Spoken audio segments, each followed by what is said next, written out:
j'aimerais juste passer un message général aujourd'hui, à savoir que sans travail, il ne se passera rien. Et moi, quand je vois ça, c'est clair qu'il y en a beaucoup qui ne font pas le travail. Discipline, ténacité, persévérance et même entêtement, je pourrais dire, pour devenir un bon saxophoniste, une bonne saxophoniste. Mais en fait, ça peut s'appliquer à n'importe quoi dans ta vie. Tu pourrais appliquer ces principes dans toutes les disciplines que tu entreprendrais. Et je fais cette vidéo aujourd'hui parce que j'ai comme réalisé, en regardant mes statistiques de YouTube, qu'il y a un problème, je pense, de société par rapport à la consommation de contenu. Et je vais te montrer ce que je veux dire sur mon ordinateur, tu vas comprendre.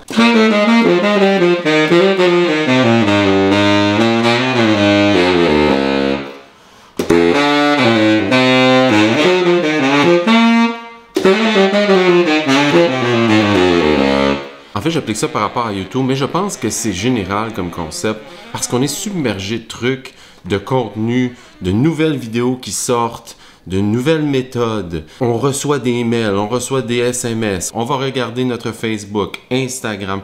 Et à la fin de la journée, finalement, qu'est-ce qu'on a fait? Mais pas grand-chose. On a effleuré des trucs, mais ça va pas t'emmener nulle part. Là, je suis très philosophique aujourd'hui, mais c'est parce que je suis comme sur le choc de constater le déficit d'attention de notre société en général. Alors regarde bien ça, je vais te montrer mon ordinateur et tu vas comprendre ce que je veux dire.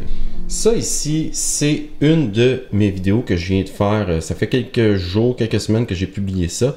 Et on voit ici la courbe il appelle ça de audience retention en anglais, c'est la rétention de l'audience qui regarde la vidéo. Alors si je fais ça ici, on va le voir mieux.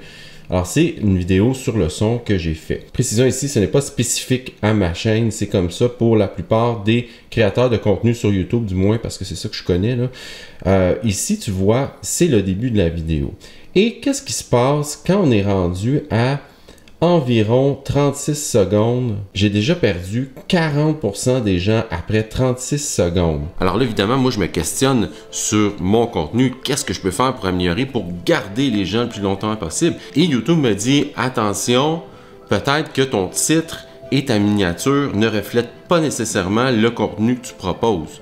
Là, ici, cette miniature-là, c'est moi avec deux saxophones comme ça. Et le titre, ça parle de son de saxophone. Alors, si tu cliques sur ma vidéo, attends-toi pas à avoir une licorne qui chante ou un tutoriel comment faire des crêpes au sirop. Ça va être une vidéo sur le son, sur le saxophone. C'est ça, le titre et la miniature. Alors ça n'a aucun rapport, là. Peut-être que des fois, ça s'applique, ce principe-là, mais dans ce cas-ci, c'est pas ça. Là, j'ai poussé ma réflexion et peut-être que je me trompe, mais ce que je crois, pour le faire moi-même, des fois, je me fais moi-même prendre au piège et tout le monde, en fait, c'est qu'on a un déficit d'attention parce qu'on est trop stimulé par des notifications, par-ci, par-ça. On regarde une vidéo sur YouTube et on en voit plein sur le côté et là, ça attire notre attention. On termine pas celle-ci, on va voir une autre. Alors, qu'est-ce qui se passe? C'est comme si on donne des outils pour progresser sur le sax ou n'importe quelle autre discipline. Et la plupart des gens, 40% du moins, vont quitter après quelques secondes et aller cliquer sur une autre chose, vont aller voir une autre vidéo. Ensuite, ils vont recommencer le même processus pour ne faire finalement qu'écouter quelques secondes et ne jamais progresser. Et je dis pas ça parce que mon contenu est si fabuleux. C'est pareil pour tous les YouTubers, c'est pareil pour tous les créateurs de contenu, tout ce qu'on peut voir sur Internet, on est trop stimulé. Alors, je pense que la seule solution, c'est d'essayer de se focusser et de trouver des moyens, en fait, de faire ça. Mais attention, dans l'inconfort et le travail, c'est là que tu vas t'améliorer. On vit dans une société où on veut des solutions miraculeuses, instantanées, mais ça n'existe pas. Pas dans les arts, pas dans une discipline comme la musique, peu importe ton instrument. Il faut travailler, il faut s'y mettre. On n'est pas des ordinateurs, on a un cerveau, on a un corps, on est des êtres humains. Alors ça, je t'apprends rien, j'espère. Le message que je veux dire, c'est qu'il faut essayer de s'éloigner de ces notifications-là, de tous ces stimuli qui nous empêchent vraiment de progresser, finalement, d'évoluer.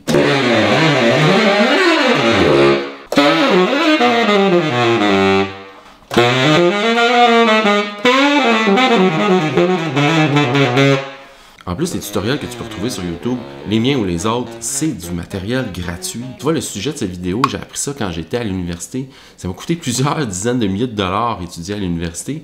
Et là, tu as ça gratuit. et les gens quittent. C'est ça que je ne comprends pas sérieusement. Peut-être que ça t'intéresse pas, ça je peux comprendre. Mais si tu cliques sur la vidéo où tu vois 2 sacs, ma face et le son comme sujet principal, ben je vois pas pourquoi que tu quittes. J'ai même pas, après 30 secondes, eu le temps d'exposer c'est quoi l'exercice. Ou à moins que les gens aimeraient voir simplement une vidéo « Salut, comment ça va? » Voilà. On fait tout de suite le vif du sujet, mais moi, j'aime pas beaucoup ça parce que j'aime ça avoir une relation avec mon audience. Et je sais que le 60% qui reste dans la plupart des vidéos, c'est vous, mes fidèles abonnés, que j'apprécie beaucoup. Alors ça, c'est cool, mais j'aimerais juste passer un message général aujourd'hui, à savoir que sans travail, il ne se passera rien. Et moi, quand je vois ça, c'est clair qu'il y en a beaucoup qui ne font pas le travail. Et ça m'amène aussi à dire que tu as beau avoir toutes les méthodes, toutes les astuces, tous les cours au monde, ce sont des outils pour arriver à un résultat. Après, si toi, tu fais rien chez toi, il ne se passera rien non plus. Okay? Je ne peux pas pratiquer à ta place et personne ne peut le faire sauf toi. Oui, si tu veux progresser rapidement et travailler d'une façon intelligente, je pense vraiment que ça te prend des méthodes, ça te prend un coach, ça te prend quelqu'un qui va te montrer comment faire. Tu peux y arriver seul, mais ça va être beaucoup plus long. Alors, si tu veux que ton temps et tes efforts soient plus payants, qu'ils soient décuplés, oui, ça te prend des méthodes. Si tu savais le nombre de fois, des centaines de fois où je me suis fait demander, soit par mes élèves privés ou des gens sur YouTube ou des emails, est-ce que tu peux écouter ça? Qu'est-ce que je dois faire? Que me conseilles-tu de pratiquer? Soit sur le son ou sur n'importe quoi, en fait, sur la façon de jouer, sur la façon d'interpréter. Et là, moi, je donne un conseil ou deux pour aider la personne. Ça me fait plaisir. Mais après, 2-3 ans plus tard ou le lendemain, la personne me revient avec un autre enregistrement avec la même chose, le même résultat. Je veux dire, je te donne un conseil, tu peux pas en 2 heures, 3 heures avoir amélioré le truc. Reviens me voir dans 2 semaines quand tu auras fait en boucle l'exercice 5000 fois, 6000 fois. C'est vraiment du travail acharné, de l'entêtement qui va faire que tu vas t'améliorer. En fait, il faut presque que ça soit compulsif. Et là, ça se peut que tu te dises, mais là, Yannick, t'es complètement fou, t'es rendu un militaire. C'est pas ça que je dis. En fait, ce que je dis, c'est qu'il faut que tu travailles d'une façon intelligente sans toujours te faire déranger. Alors, moi, j'ai un truc pour ça, c'est de me concentrer, de focusser. Et ce que je fais dans ma pratique quotidienne ou pratiquement quotidienne, en fait, je mets un timer. Okay? Donc, moi, je me mets, admettons, 1 heure de pratique et je mets tout en mode avion.